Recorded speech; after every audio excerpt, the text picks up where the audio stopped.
Welcome back to the lab. So it's day one of New Zealand's COVID lockdown 3.95, I think we're calling it. So it's like lockdown level 4 with KFC, according to Judith Collins, one of our more well-known politicians. So yesterday I started on something that I've been looking at for a couple of years and going, that's just not right, and I need to deal with that and get on with it. And I was nearly going to start on it earlier on in the lockdown, but the stupid thing about that would have been I wouldn't be able to source any parts. But I was impatient, so I started it yesterday. Fortunately for me, I could source the parts that I needed, so I'll show you what that's all about now. What we've got here is the front bumper off our D40 Navara V8 Ute. Now this is the driver's side here. Obviously we're looking at the back edge of it. This ute always had a bit of a gap here. Nice and tight at this end. Bit of a gap here up by the bottom of the headlight at the indicator assembly. So, and then the steel panel that was here was kinking in this general area here. And I'll show you that later on. That's easy enough to do. So I started investigating, figuring out what is going on there, because this vehicle had the front bumper ripped off by a twat on the Auckland motorway who couldn't wait to get into the right-hand lane and basically just cut across and rip the front bumper off the ute, which made me use some pretty colourful language. Got pretty angry about that. But anyway, that was all supposedly fixed, except it wasn't. So once I got in there, I found there was a small bracket here that was missing that's supposed to hold the weight of the bumper just under the headlight. And this other bracket that sits in the corner here was actually broken. This piece here, which is supposed to hold the bumper close to the panel, was broken. It had been repaired with some urethane. There's the urethane there. A couple of pieces of that. 2 or 3, whatever. Some urethane anyway. And that just didn't cut the mustard. Did not work. So $40 part from our local Nissan dealer, and that's that problem solved there. I'm not sure why that never happened when the vehicle was repaired. Who knows? So that part there is $40. The other part that goes onto here was only like $16, and in fact it's so easy to fit, it's just ridiculous. I'll show you without any editing. There's the part sitting on the back of the march there. We'll pick that up. We'll see how long it takes to fit this to the vehicle. There's the bracket that's supposed to go onto. We put that piece there like that, and we push it back, and it's fitted. That's it. So $16 and 5 seconds work. I have no idea why that was missing. A bit disappointing. But never mind. So the dent that I was talking about, the panel, is in just this area here. You can see it's actually chipped the paint, which is a bit annoying, but never mind. So today's little goal is, I've already done half of it, haven't I? Look, oh my god, what am I going to do for the rest of the day? But anyway, so I'll make sure that's actually, yeah, it is actually clicked in. Oh god, it's not going to be a very long video, is it, guys? We'll go back in the workshop. Our goal for today is to put this all back together. But what we need to do to fit that other bracket is remove a couple of pop rivets. One there, one there. There might be another one somewhere. Oh yeah, there is. Well, there's the tail, you can see the tail. So the other one's there. That's it. Take those out, put the new bracket in, pop rivet it in, and we'll put the car back together. Easy peasy. Alright, so the old bracket's out. That was easy. Not easy to do single-handed, so I couldn't really show you that. Basically just used, I know you're not supposed to use them as a chisel, but whatever. Used my scraper there, quite a sharp one, quite thin. Put that in between bracket and the bumper. Give it a thwack with a hammer, cuts through the little aluminium rivet. Piece of cake, and stole some new rivets from my wife. Turns out I actually don't have any in stock, so that's a bit embarrassing. In our other garage, we've got plenty. So that's that. Oh, looks like that doesn't fit in that. Oh yeah, it does. Got the right mandrel in there. And just squeeze them on up. Now there's a couple of tricks when you're dealing with plastic. You can sort of half pop the rivet. Like that. That's probably enough. And then just cut off the tail. That would be sufficient. These are quite soft. Not getting a very good focus here for you guys, am I? These are quite soft rivets, so I probably can just continue. Yeah, it's ready to go now. That easy. Done. Got the correct mandrel in there now. There you go. Easy peasy. You're not sure what all the sirens are in the background. Maybe someone's getting grumpy because the queue at KFC's taken too long. Perhaps. That's that one done.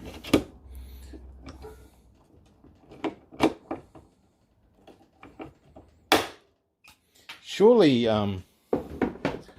that took less time, just pop riveting that into place, ensuring we've got the corner tab in, etc. That's beautiful. That had to have been faster than fluffing around trying to fix a broken bracket, which was always just going to fail anyway. Never mind. Whatever. It's done. It's definitely the right part. Looks like the right part. It fitted. Yeah, we're good. Let's go throw it back in the ute. Alright, so a couple of other things I've noticed while we're here.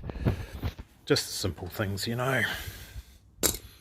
The harness that's supposed to be attached to here, and quite obviously isn't. It's not hard to fix these things, eh? But just for those of you that are a bit OCD like myself, we're going to put that in there. We're going to see if we can. No, we can't do that. Have to do that the right way, like that. It's just quite hard doing this one-handed, you know. And look. Oh, why won't you go in there? Too much of a corner.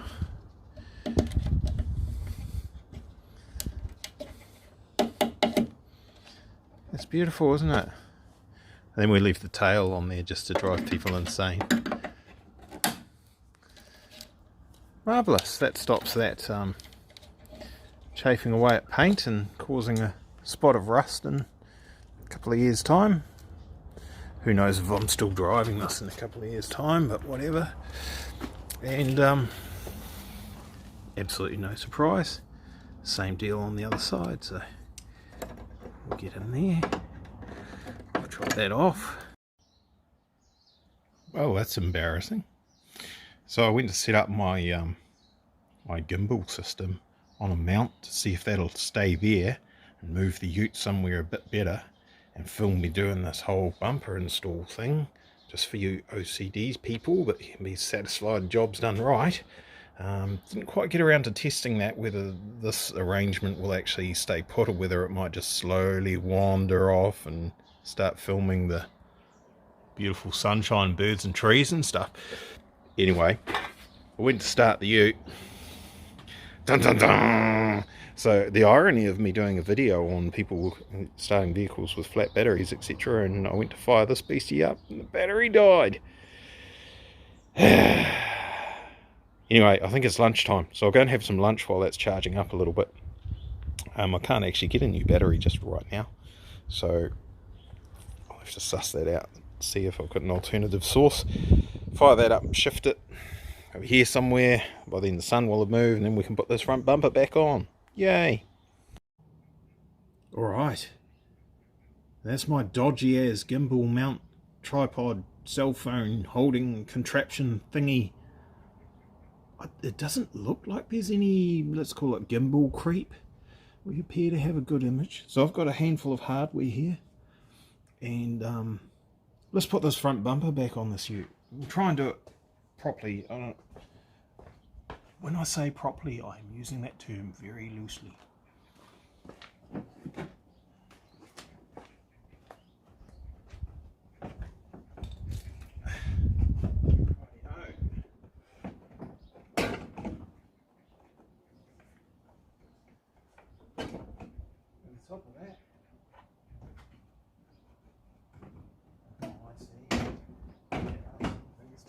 for here.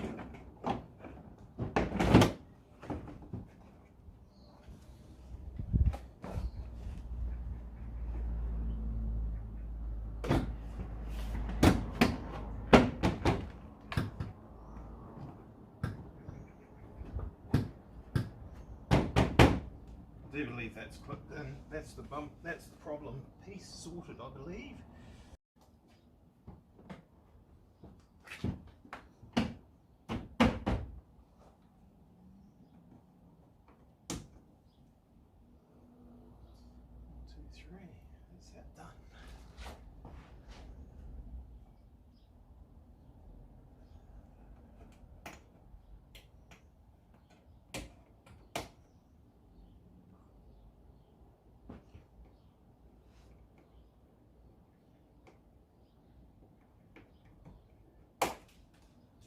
Another one broken. Another trick from this end by the looks of it. This is the challenging part. These bolts here, as you can see, not the easiest to do.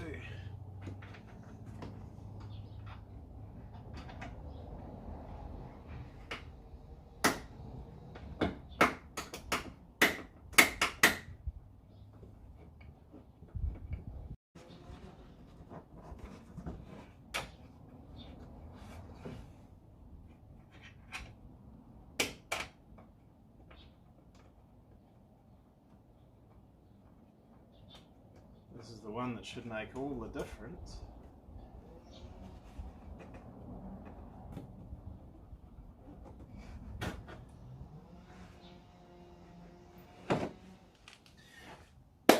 Tools. Need some tools. Ta-da! I've not lost my 10mm socket. Yay!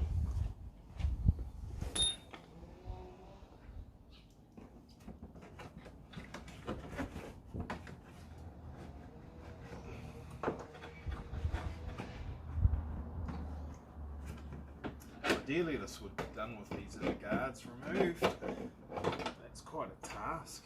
You've got to take the whole front of the ute to pieces to do that. But I'll take the wheels off anyway.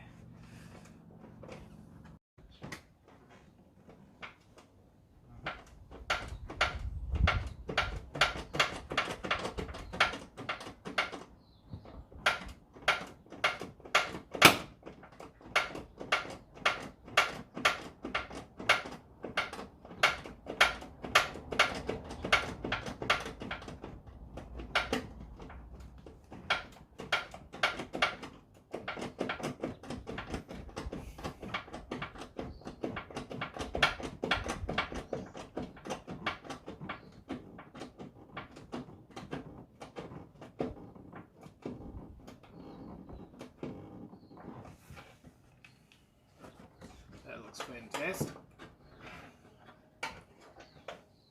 In fact, it's enough for him to use a ratcheting spinner.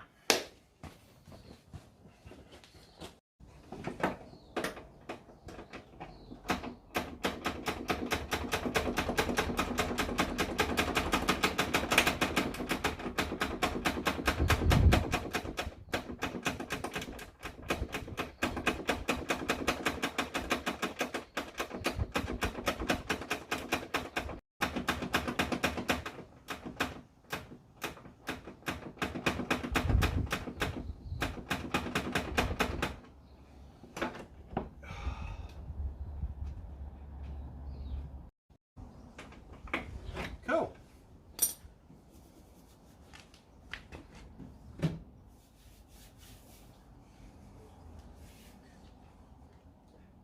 Next. That is how it should have been done. Why couldn't they do that? We might as well, because we like putting shiny things on, we'll get this bit on. Or perhaps that bit.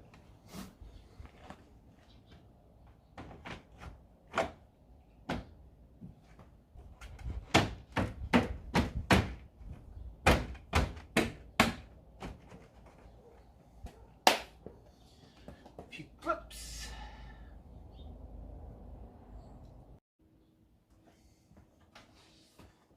There we go. So just grab the phone here. There's a bit more work to do putting these into the guard liners back in. As you can see, we've got a reasonable gap here now. Not the 5 or 6 millimeters that what we had at the top there, and we don't have a big dent in our panel running through here. Pretty happy with that. I'm going to sort out a battery at some point, I guess, and put these other bolts in. See, this is how the driver's side was sitting pretty much all the time, as if it had no support at all, which, strangely enough, was pretty much the case. Right, so I'll get that finished off. See, it might start with that battery on charge. We'll find out. All done. It's looking beautiful. That side lines up. Lines up against the bottom of the headlight. As good as they ever do. There's that side. That side. Funnily enough, that side actually doesn't sit as well as the other side does now.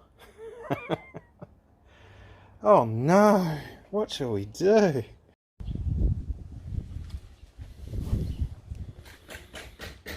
Alright. Hey, well that looks like it's charged. So we'll disconnect that. There's wifey banging away doing more renovating. Can't stop it. Never mind. We'll take this off here.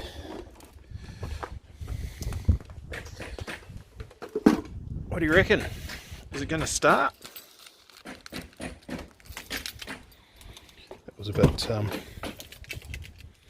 was a bit unfortunate earlier on. I went to fire it up to shift it, and she was not interested.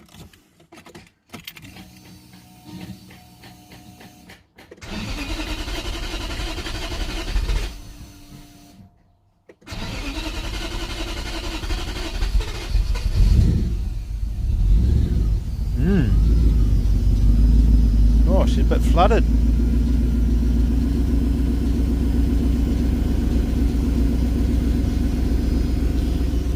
Flooded, obviously, with the battery being flat. Probably the injectors were the last ones to die, rather. So coil stopped making spark. The fuel was still going in there.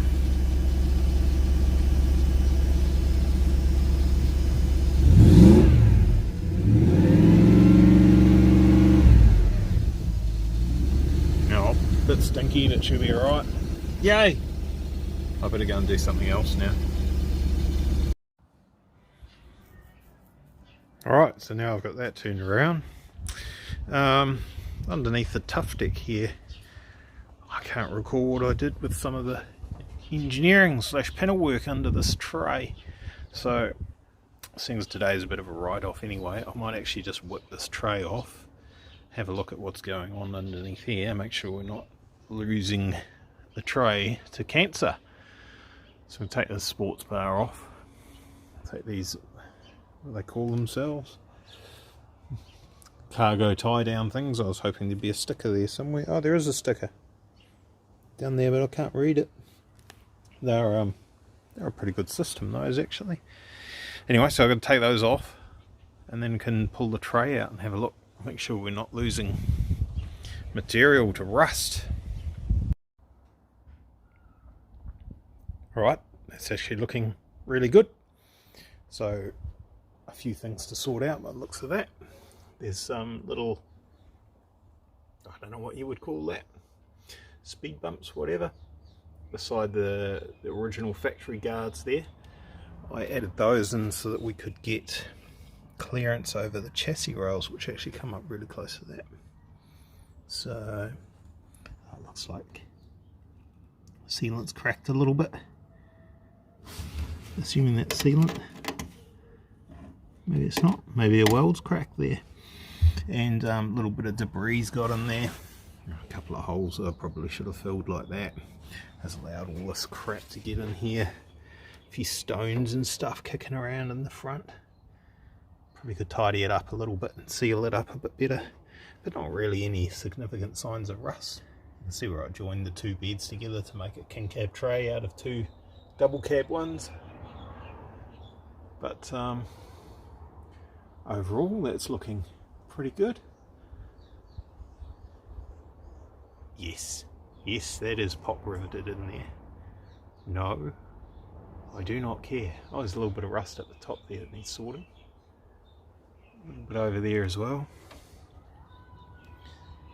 Bit better on this side. Not bad, pretty happy. I'll give it a quick clean up and spray a bit of soft seal under here and just smash it back together. It'll be fine. 3 years or 4 years or whatever it is. Hasn't fared too badly at all. All done. Back together. Whew, not a 5-second job. So, it didn't look any different really from the outside. It just doesn't have any ugliness under there where you can't see it. As you can hear from the birds chirping and the look at the sky up there. We've well and truly run out of daytime. It's just about dusk. So that's it. Close the tailgate, get inside, have dinner. Actually got some proper work to do tomorrow. I was supposed to do some work on the Gloria, but as you can see, I've got carried away on the ute, so my bad. One day I'll get this tailgate off and repaint that. There's a couple of small dents in it and a few chips along the bottom there that started rusting. But more to the point, there's something real funky going on with the paint job. So that needs to be sorted out. That's not something I've done, that's a warranty thing. Probably faulty primer from Nissan or something. Just all flared up and went crazy. But anyway, right. Hope that was entertaining for you all. Cheers, boy.